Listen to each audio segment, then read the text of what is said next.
In this video, I'll show you how to turn a simple prompt into a stunning image using Leonardo AI. First, log into Leonardo AI and head over to the image creation section. Don't forget to toggle on legacy mode. This is my go-to because it uses fewer credits, which is perfect when you're working with the free plan. Let's kick things off with a basic prompt. A girl standing in a field of red roses. I'll be using the 3D animation model for this, and I'm turning off the alchemy feature on the left panel.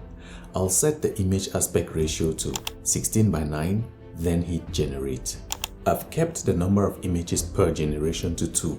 With all these settings, it only uses 2 credits per round of images. Even with such a simple prompt, Leonardo AI managed to create 2 images that look pretty decent. But here's the fun part. What if we could make this prompt even better with just a small tweak? Let me show you how. First, I'll disable legacy mode, paste the same prompt, click the magic icon, and choose Improve Prompt. Leonardo AI has now given me a more detailed prompt, which should, in theory, lead to an even better image than the first ones. So I'll copy that improved prompt, switch back to legacy mode, tweak it a little bit, and hit generate again.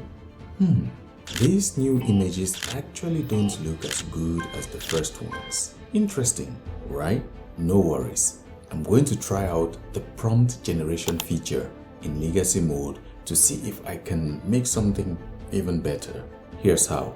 I clicked on prompt generation, pasted my simple prompt, and hit ideate. Leonardo AI popped up with 4 complex prompts.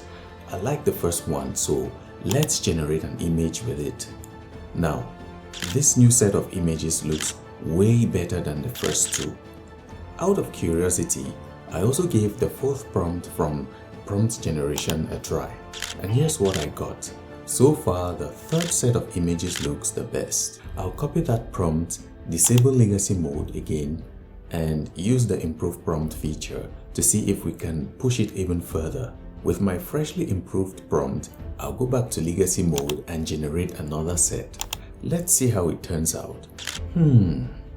Still not quite what I had in mind, but don't worry. I've got one last ace up my sleeve, the image guidance tool. Now, before I show you how this works, don't forget to hit that like button and subscribe for more content like this. Alright, back to the image guidance tool. To use this, you need a reference image.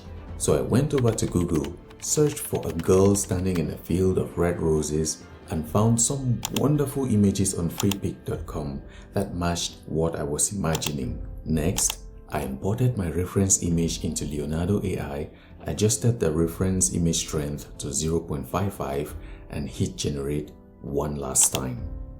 And here's the final result. By far the best image yet.